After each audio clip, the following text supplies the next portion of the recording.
scenes of unforgettable splendor, Delhi celebrated the first anniversary of the Indian Republic. India achieved its freedom from the British rule on August 15, 1947. After independence, it took a little over 2 years for the country to adopt a constitution which was written both in Hindi and in English. And today we celebrate that day on January 26th, known as India's Republic Day. Welcome to the Diya TV Spotlight. I'm Deepthi Dara, and today's Spotlight is on India's Republic Day. It's the day the Constitution of India came into force on January 26, 1950. And the celebrations that mark the birth of this vivacious democracy take place not just in India, but also here in America. In Hayward, the Federation of Indo-Americans, or FIA, put together a day-long cultural celebration. In attendance were several local officials and the Consul General of India, Mr. N. Parthasarthi. Never gets old, because that means like we are also evolving and growing. We don't get old in terms of being important or interesting or what you do. So likewise, it is not getting old, actually it is becoming more and more important. FIA Chairman Dr. Japra recollected the many years FIA has been organizing these celebrations for the community. We started in early 70s and I took over in 79. So you can see almost 35 years. Fremont City Council member Salwan echoed the sentiments of the evening. So I grew up in this community, and so I've seen 25 years of this Republic Day. So it's always exciting to come here. Each year's a little different. There's a different perspective. There's different speakers. So it's always a good way to remember the homeland and talk about the Indian Republic Day and what the contributions that the forefathers have made. So it keeps that spirit alive in Fremont and in the Bay Area. Crowds gathered in hundreds not just to celebrate, but to keep the connection with their homeland alive. The kids can keep in contact with the root of India, and they know what is Republic Day. And look at the kids dance. I think they had the inspiration to participate, and maybe in Independence Parade probably they would like to dance also.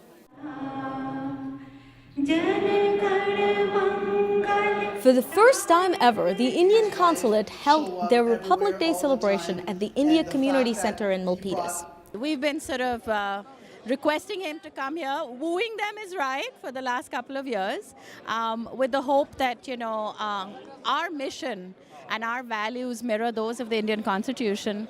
And we feel there was no better place than to host India's Republic Day celebrations at ICC.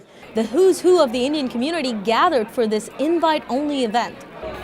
The evening began with a networking mixer followed by an address by the Consul General of India, Mr. N. Parthasarthi, who took the stage to read a message from the President of India. My fellow citizens, on the eve of 65th Republic Day, I extend warm greetings to all of you in India and abroad.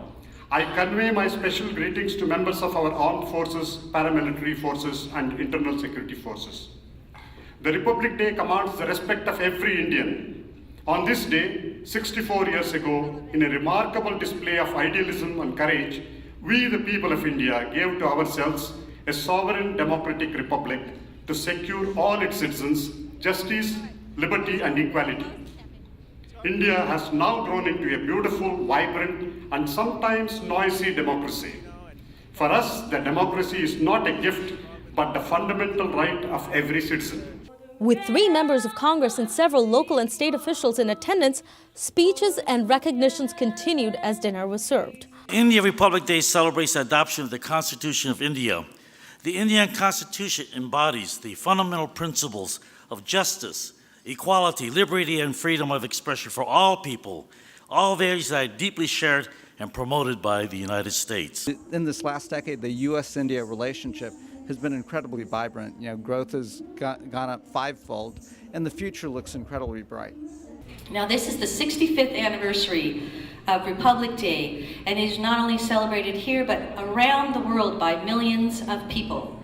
And it is very important because this was the beginning, the birth of the sovereign nation of India, where, as we have already mentioned, the largest democracy exists, which grows every day and produces the innovation and the workforce and the individuals who come to our country and make such a difference. But the only year that matters is that this is the annual Republic Day event, and we're celebrating the finalization of India's independence, the signing of its constitution, and the freedom of the Indian people. So that's why I'm here. And I have my two Indian brothers who have adopted me and have taught me everything I need to know about the culture, and I look forward to continuing to engage. Cultural performances by local Bay Area dance groups entertained as crowds settled in for dinner.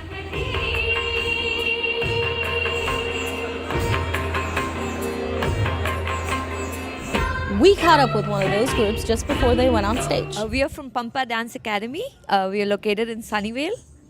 And today we are going to be doing the dancing stones. So we are just come alive, the dancing stones come alive, and we are just going to dance for the music. From ICC to the state capitol in Sacramento, the celebrations continue. Hosted by Senate Majority Leader Ellen Corbett's office, the state Senate took a moment to recognize India's Republic Day. Senator Corbett wore a pink anarkali salwar kameez as she introduced leaders of the Indian American community and presented the Consul General of India with a proclamation from the state on the Senate floor. So members, on this wonderful and patriotic occasion, let us celebrate the many things we have to celebrate with the Indo-American community, but in particular the 65th anniversary of freedom of this amazing and beautiful nation. Members, please give my guests a big round of applause.